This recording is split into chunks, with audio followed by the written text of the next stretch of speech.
parle de liberté aujourd'hui et la liberté, c'est un concept plus ou moins fondamental selon la société dans laquelle vous êtes, dans laquelle nous sommes.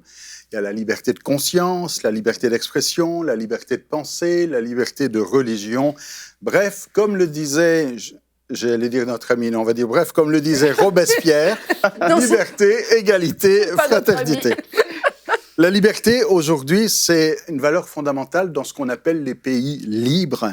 Et donc, une grande partie des pays de la planète, et certainement, peut-être, vous qui nous écoutez, vous vivez dans un pays libre, mais ce n'est pas le cas de tout le monde. Ce qui est évident pour les uns n'est pas forcément pour les autres. À tel point que beaucoup d'entre nous ne réalisent même pas la liberté que nous avons. On est capable aujourd'hui de dire « je vais voyager ». Ben pour certains, ce n'est même pas possible d'avoir un visa et de pouvoir sortir de leur pays.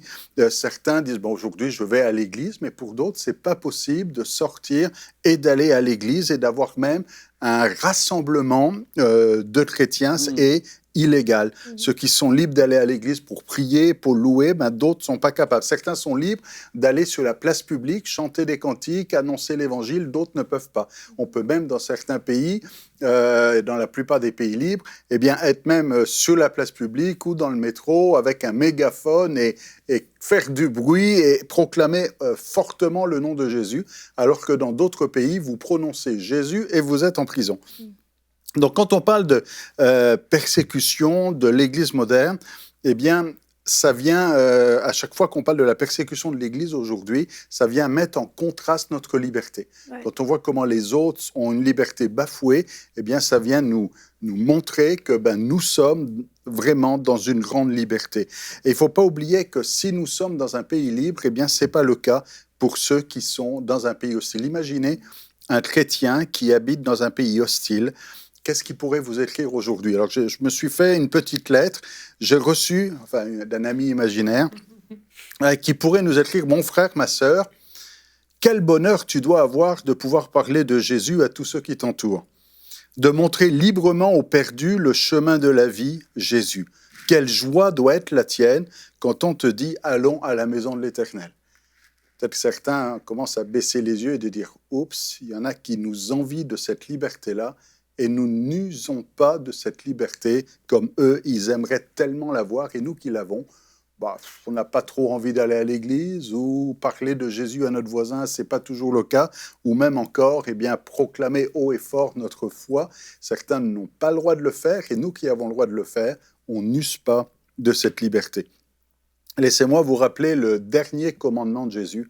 Jésus a dit, c'est son dernier commandement, « Allez, faites de toutes les nations des disciples, les baptisant au nom du Père, du Fils, du Saint-Esprit, enseignez-leur à observer tout ce que je vous ai prescrit. Et voici, je suis avec vous tous les jours jusqu'à la fin du monde. » Alors, si vous êtes libre d'aller, pourquoi n'allez-vous pas?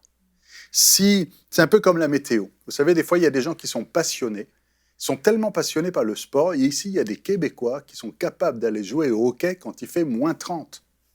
Il y a des gens qui sont tellement passionnés par le football qu'ils sont capables de jouer au football sous la pluie. Il y en a qui sont tellement passionnés que beau temps, mauvais temps, ils y sont. Alors, s'il y en a qui sont capables, quand il y a un mauvais temps, d'être là, à plus forte raison, nous qui sommes dans un pays où le soleil brille, où il y a un beau temps, eh bien, on devrait être ceux qui servent le Seigneur. Il y en a qui servent Dieu sous la pluie, dans la tempête, dans le vent et dans le froid. Nous, si nous sommes dans de meilleures conditions, à plus forte raison, on devrait servir le Seigneur avec joie. Retrouvez la suite de ce programme dans l'émission Bonjour chez vous sur ENCI TV.